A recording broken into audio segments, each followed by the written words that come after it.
All right, Timmy, rivalry week Yes, in in MLS, yeah. MLS. I love this. I didn't realize it actually until I kind of like Mhm, started looking through my mhm, app to see the games. Uh Nothing like crazy from these mhm. rivalry games, but they were good. And I love this, and I love this about soccer, and I love this about sports. And these weeks are the best. I just loved it. I loved when I was with San Jose, we played LA. Mhm, I loved when I mhm. was with LA, we played San Jose. I loved when I was with the Galaxy, we played Chivas. Had the fortune to play in the Merseyside derby one Mhm. time. It's just fun. It's just Yeah. different, and it just feels different.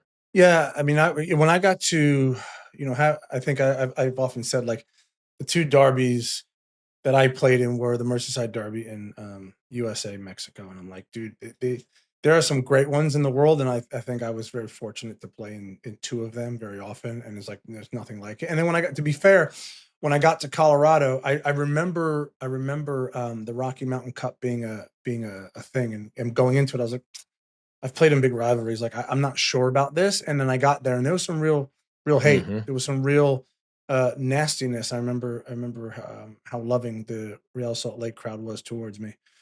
I joke when I say that, but look, as always, I was someone who was happy to take the criticism because it was coming back, and I was happy to give it to. So yeah, some really cool rivalries, man, in MLS, and I just think. That's also a testament, LD, to where this league has kind of gotten to. Yeah, my challenge now, Tim, is that I don't think players really care much Mm, about it mm, anymore. okay. And I'm generalizing here. Mhm, mhm. If you've been with a team for a long time, you absolutely care. But Yeah, yeah, there's just so much player movement now. I'm not sure. sure. Like when the fans are so into it and Yeah. so then you feel that a little bit, and I Mhm. felt it when we played at Anfield, Mhm. and I felt it in the locker room from Yeah, you yeah, guys that yeah. this was different, but I don't know how many players actually really care anymore. I Mm, think it's just like, okay, it's a little more exciting, it's a little but the only caveat to that is when you play with your national team mhm, against your rival. So, mhm. like, everybody, US, Mexico just got it. They just Yeah, got it, yeah, and yeah. I think they still do, not not counting the last US Mexico game, which was a total disaster in Mhm. Mexico from our standpoint. But I don't know how much guys truly, really care about it Yeah. anymore, unless they've been with the team for a long time. I think the I hate fans to care. say it. I No, hate no, to I know. say it, but I think it's true. I hear you. I mean, I think the fans care, which is was something you The mentioned. fans absolutely Like care. I when I think of MLS, and I think there's some good rivalries, but Cascadia Cup, like Portland Timbers, Seattle Sounders, get it. People are like, what does that mean? Seattle Sounders and Portland Timbers get it. They're fans. There's a history and there's a hate and there's a rivalry. My uncle has been a longtime season ticket holder of the Seattle Sounders, and I think those two fan bases, it's you can feel it. There's an Yeah. intensity there that just they're so close, and they both come from the dirt, from the mud, right? Like they weren't always MLS teams, so that goes back so far, which is it's fun actually. All right. Last night, my Galaxy, God, Phew. first, so we score early. Marco Mm, Royce scores early. mm. Kind of lucky, just bounces off in. I'm like, all right, here we go. I have all my like nice, nasty tweets ready to go for the LAFC fans. Such a And troll. next thing I know, we're down 2-1. And then Marco Royce comes true at the end. Yeah. 2-2. Game was fun. It was entertaining. LAFC will feel like they gave away a couple points. Mhm. Still winless for the Galaxy. And meanwhile, during all of this, after we interviewed Will Kuntz, Yeah. Tim, Greg Vanney did get a multi-year contract Mhm. extension. And Mhm. according to all the reports, that will make him one of the highest paid Yeah. coaches in the league. Yeah. Thoughts? Thoughts are, yeah, you don't make these decisions in a phone booth, right? So we talked to Right. Will. He was so gracious with us in the midst of this horrific run, and yet he's still having to make very calm, calculated decisions that look beyond this run. Yeah, I mean, I do. I think the world of Greg Vanney. I think he's a very good coach. I think he's a championship winning coach, as we saw. They're having a tough time, right? But when you run a football club, you have to look at this greater picture, and your sight lines have to go from here to here. Yeah.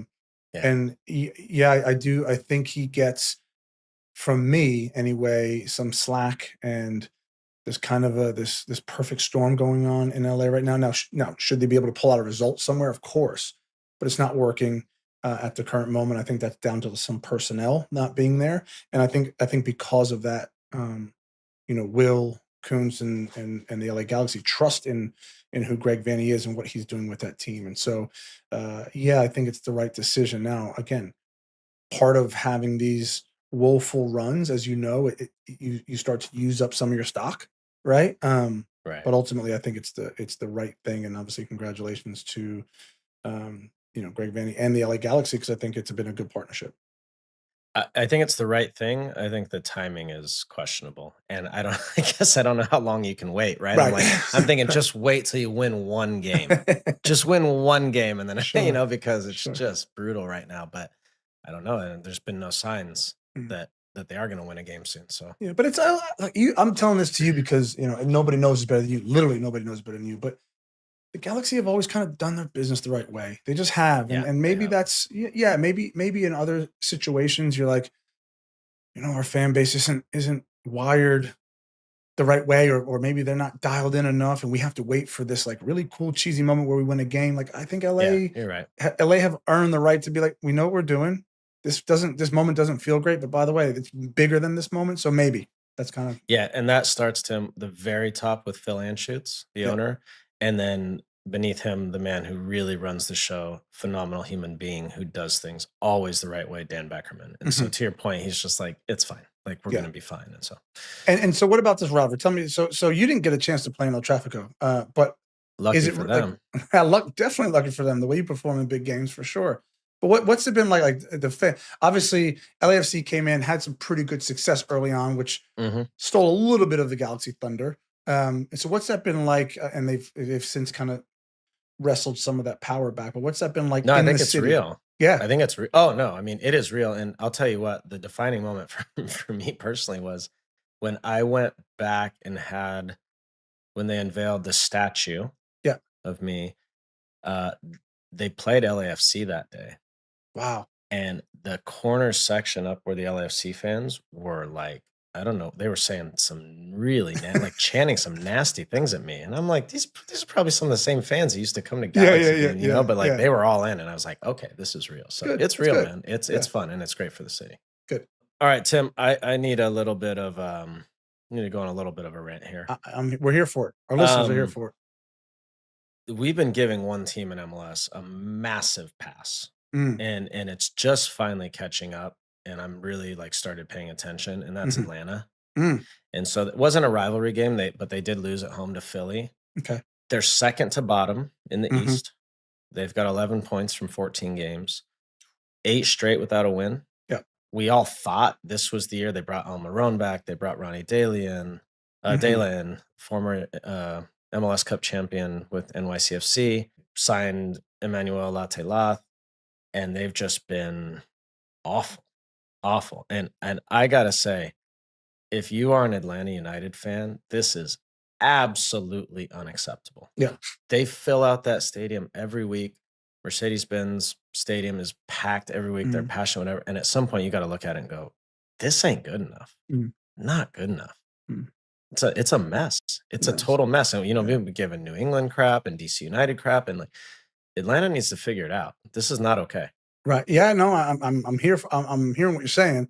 I mean, it's such yeah. They're getting a pass because when you see 8 straight games without a win, we're talking about the LA Galaxy. Like this is bordering that territory, right? And so, Yeah. um, you know, from what I know on the inside at Atlanta United, like you don't have enough hats to take off to give kudos to Arthur Blank. I mean, Hmm. he is brilliant. Agreed. He's a brilliant owner. Spends, I know from again from people on the inside, like they have no issue going to him and asking him for something, and him saying, "Yeah, go get what we need to win." Like winning Hmm. is first and foremost for him. But I ask you, right? Because we've been talking about this, you and I. They brought in what was it? What was 22 million plus Lot, yeah, add-ons? yeah, lot. They paid Like, 22 million okay, for him. okay. So going back to our conversation, right? Are you telling me again? I'm not saying they shouldn't do their business this way. They've found success under Arthur Blank and doing it this way. Absolutely. So put a period on that. Are we not saying that for $22 million, you and I, right? could go bring in top players that are already in the league, that I couldn't go to LA or I couldn't go to Cincinnati and go, all right, top two players there, top two players there. I'll give you $5 million for him, give you $4 million for him, I'll give you 6.5 for him. Are you telling me, and maybe the parameters of how to build a roster don't allow you to do this, but are you telling me No, you can now. $22 million and get five of the league's top 20 players and bring them to your team for that same price? Yeah. And here's the thing, Tim. The difference between Emmanuel Latte and the next best 5 strikers in the league is not 22 million versus 2 or 3 million, right? It's like, it's just not. He's not going to score you 47 goals instead of 22. So you just, it's hard to justify it. Like, I don't want to spend too much time. I'm just putting it out there, and people need to pay attention. And it's for a club of that size, and for Arthur Blank and everything he's now doing for soccer, like he has done for Home Depot and the NFL, needs to be better. Agreed.